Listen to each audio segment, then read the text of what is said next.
Hi everyone, thank you so much for joining me. Today we are going to explore the new features of the NumWorks Graphing Calculator on software version 24. My name is Tracy Pratt and I'm a former math teacher here at NumWorks. I am very excited to dig into the new and updated features coming out with software version 24. Version 24 has taken us a lot longer than other software versions have in the past, and a huge reason for this is that we needed to do some work cleaning up our math engine.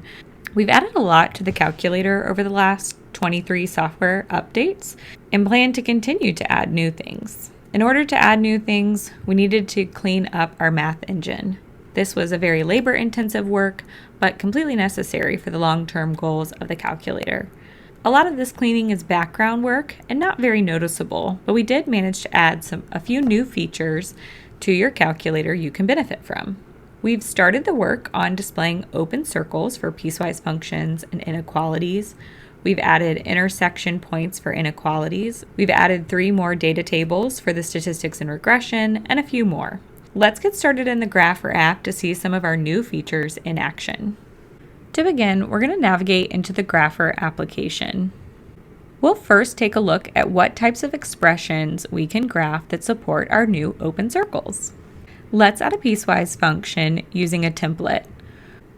We'll add negative x minus 3 when x is less than 2, and x minus 5 when x is greater than or equal to 2.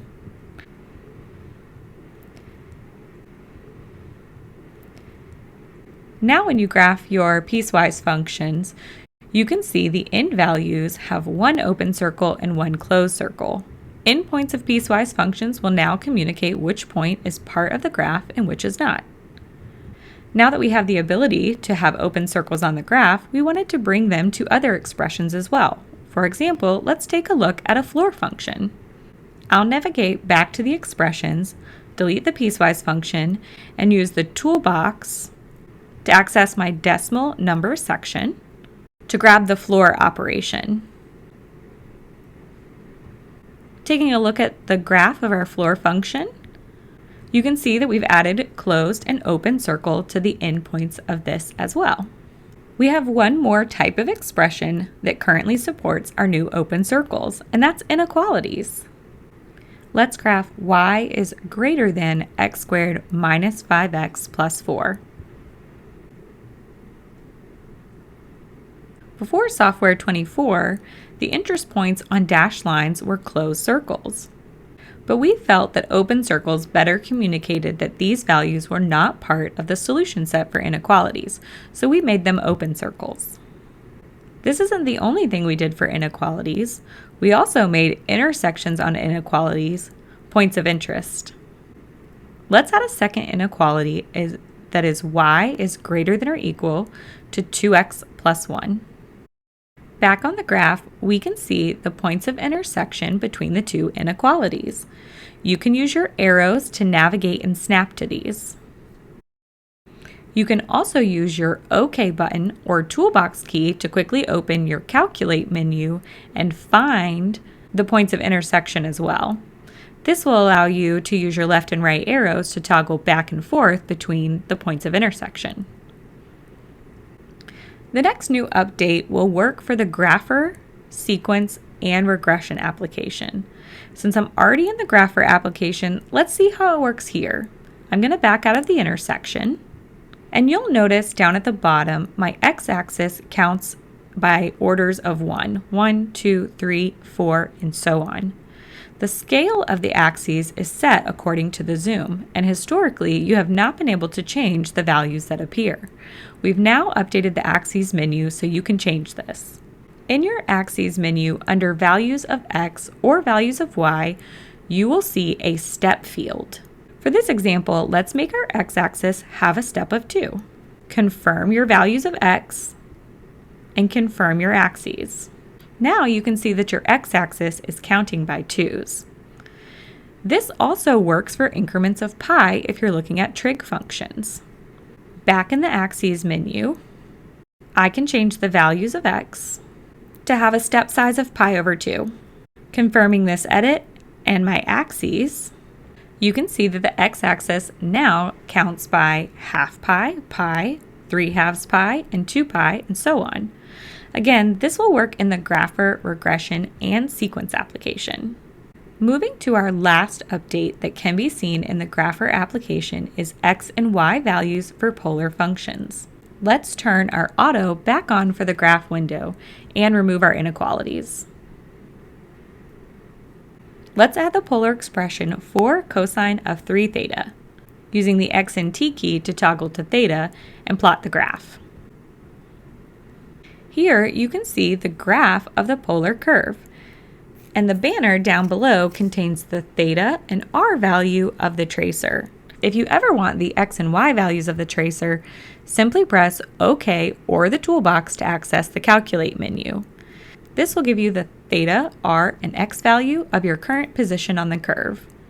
So if I back out and input a theta value of my choice, like pi over 3,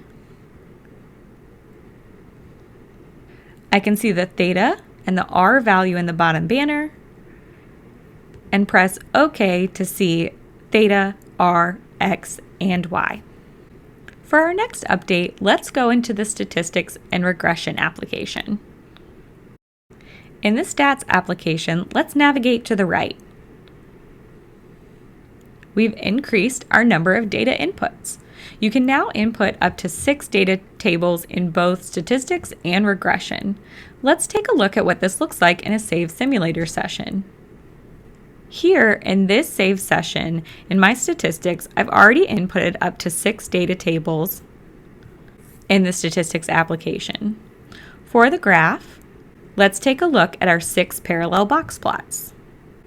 You can use your up and down arrow to navigate between them. On the Stats tab, you can explore the summary statistics for all 6 data sets. This will also be true in regression, which now can hold up to 6 columns of x and y values. The next update is in our settings application. From the home screen, I'm going to press 0 twice to quickly jump to the settings. We've added a new setting called Screen Timeout. This setting will allow you to control how quickly your screen goes dim before turning off. By default, the screen timeout is set to 30 seconds. You can increase this if you find your calculator turns off too quickly. One thing to note is that when you increase your screen timeout, you may need to charge your calculator's battery more frequently. So we've included a little warning when increasing your timeout setting. We know that when you purchase a calculator, you're planning to use this for many years, so battery health is important to get the most out of your calculator. To help with this, we've also added a pop-up message to your device when your calculator gets to 20% battery with a recommended charging time. Ideally, this is going to help you from letting your battery go to 0%, ensuring the best possible battery health. Next, let's head to sequences. We haven't done a ton to our sequence application, but we have updated the user experience of inputting a sequence to be more consistent with our grapher application. The first update is when you add a recursive sequence. We have them defined all in one field, so you can quickly navigate up and down between the 2-part definitions of the sequence. We've also updated the location of the options for sequence to match the 3 dots that we use in the grapher application. Here's where you can change the color of the sequence, change the first term index, turn it on and off in the graph and table, and delete the sequence altogether. The last update is a little harder to show. We've been really working on our math engine in this update. For the most part, it is a lot of code cleaning that is not super noticeable, but it is essential for us to keep growing. Some of the noticeable changes may be seen in calculations.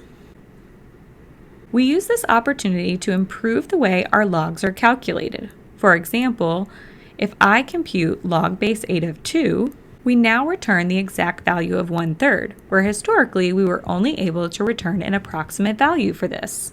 Our code cleanup also allowed us to have a better and more predictable outputs for our operations with units.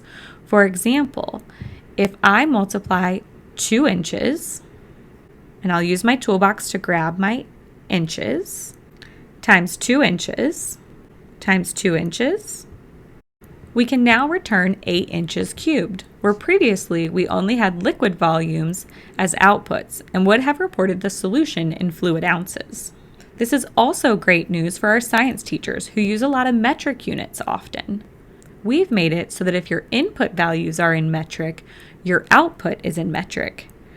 So 5 meters plus 6 meters will return 11 meters instead of a forced conversion to feet or yards to match the US imperial system. This also means that we do a better job of preferred outputs with units, but as always, if you want a result in a different format, check the additional results and you can find relevant conversions in there. Some other additional things that are better that are hard to show is we have better and more accurate regression models, we have higher limits on the size of a matrix, and we have faster graphing for complex functions. You can read more about all of the updates in version 24, along with a complete version history on our website on our updates page. At NumWorks, many of our best new features start from teacher feedback. We would love to hear what you think about software version 24. Simply type the URL in your browser to launch the feedback survey. You must be logged into your NumWorks account to access the survey. Thank you so much for learning more about what's new with version 24. If you have any questions, you can always contact us at contact@numworks.com.